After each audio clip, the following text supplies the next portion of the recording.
আসসালামু আলাইকুম। কি অবস্থা সবার? আই হোপ সবাই সুস্থ এবং ভালো আছেন।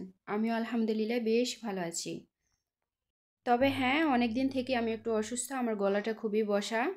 আসলে আমার একটু ঠান্ডার সমস্যা, আর ঠান্ডার সমস্যা হলে কম বেশি সবারই গলাতে সমস্যা দেখা দেয়। গলাটা বসে যায় আর কি। তো তেমনি আমারও গলাটা বসে গেছে। তো আমি চেষ্টা করি আমার গলাটা ক্লিয়ার করার জন্য। রং চা, আদা চা অনেক কিছুই খাই। আলহামদুলিল্লাহ আগে থেকে কিছুটা ক্লিয়ার হয়েছে। আশা করি আরও আস্তে আস্তে ক্লিয়ার হয়ে যাবে। ভিডিওতে দেখতে পাচ্ছেন যে বড়ই গাছ, এটা হচ্ছে টক বড়ি। আমাদের বাড়িতে অনেক রকমের ফল গাছ আছে, আমি অনেক ভিডিওতে বলেছি এবং শেয়ারও করেছি। তবে এই বড়ই গাছটা কখনো শেয়ার করিনি। তো আজকের ভিডিওর মাধ্যমে আপনারা আমার বড়ই গাছটা দেখতে পাবেন ইনশাল্লাহ। তো এখান থেকে আমি দুইটা বড়ই ছিঁড়ে নিয়েছি, কারণ বড়িগুলো এখনও পাকেনি, বড় হয়নি। আর ছোট থাকতে কিন্তু বড়িগুলো খুবই কষকষ লাগে খেতে। তবে টক বড়ি ছাড়াও কিন্তু আরও একটা গাছ আছে, সেটা হচ্ছে আপেল কুল বড়ই।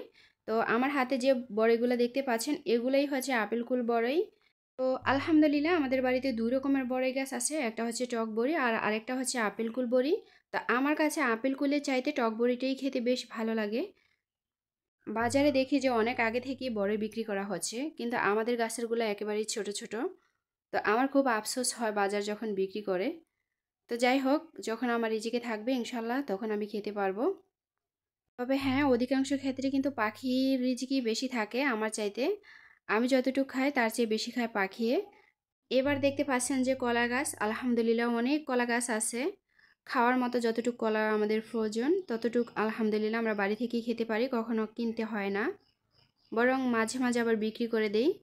আর বিশেষ করে শীতকালের কলাগুলো বেশি বিক্রি করা হয়, কারণ তখন খাওয়াও পড়ে খুব কম।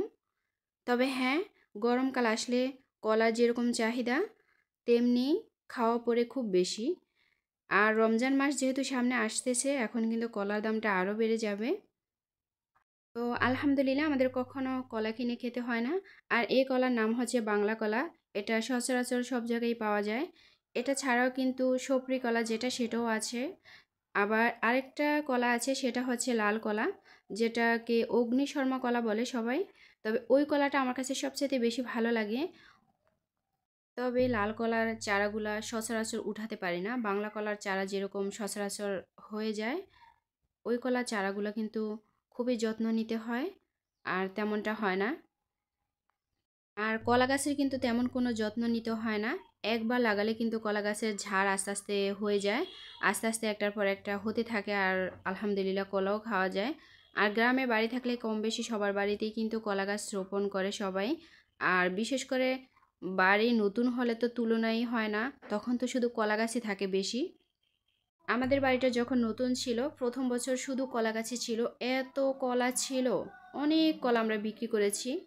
তা আলহামদুলিল্লাহ এখন আর ওরকম কলা গাছ নেই। এখন খাওয়ার যতটুকু প্রয়োজন ততটুকু রেখে বাকিগুলো সব কেটে ফেলে দিয়েছি, কারণ কলা গাছ থাকলে আবার অন্যান্য গাছ হতে চায় না বাড়িতে। তাই সব কেটে ফেলেছি।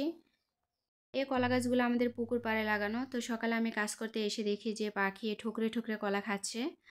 তো গাছ পাকা কলা কিন্তু অনেক মজার হয়, কারণ পরিপূর্ণ হলেই তো কলাটা পেকে যায়, তাই না? তো ওই পাকা কলাটা কিন্তু অনেক মজার।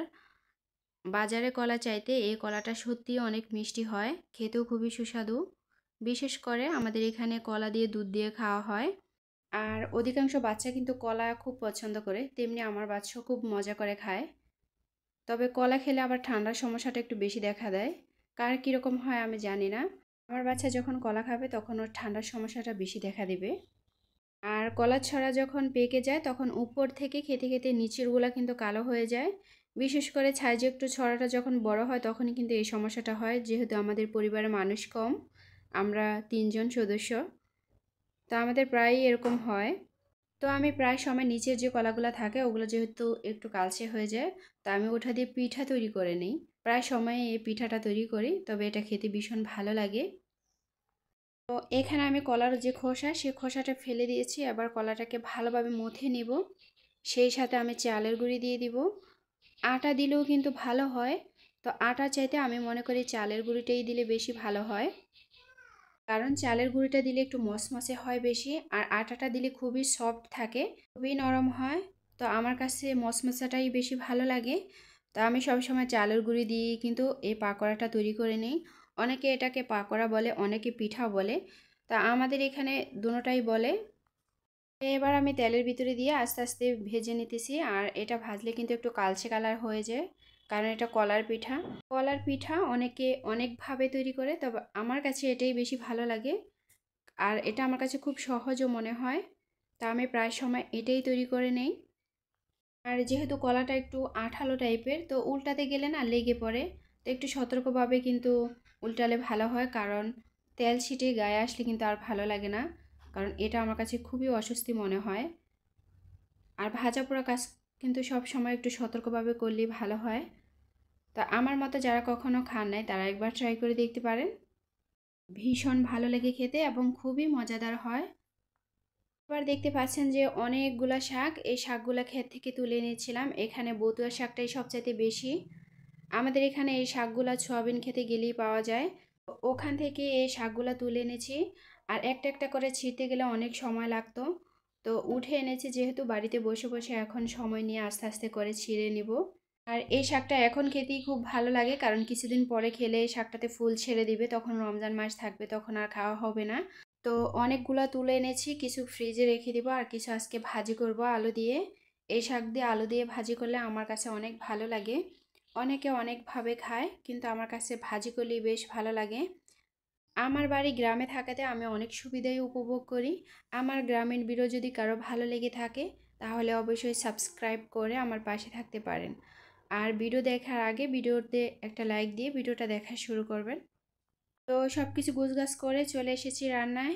আমি যেহেতু মাটির চুলায় রান্না করি, আমি তো আর ঘরে রান্না করি না, তো আমার সব সময় টেনে হিচড়ে সব কিছু আগে গুছিয়ে নিতে হয়, না হয় একটু ঝামেলায় পড়ে যায়। দেখা যায় রান্না করতে গেলে ঘর থেকে এটা আনতে হয়, ওটা আনতে হয়। তো রান্নার ফাঁকে ফাঁকে যখন আনতে হয় তখন আর আমার কাছে ভালো লাগে না। তা আমি সব কিছু গুছগাছ করে তারপরে রান্নাতে বসি, যেহেতু বসে বসে রান্নাটা করে নিয়ে আসতে পারি। তো এখানে আমার ভাজিটা হয়ে গেছে, সেই সাথে একটু ডাল রান্না করে নিয়েছি। তো সবাই ভালো থাকবেন। আসসালামু আলাইকুম। আল্লাহ হাফেজ।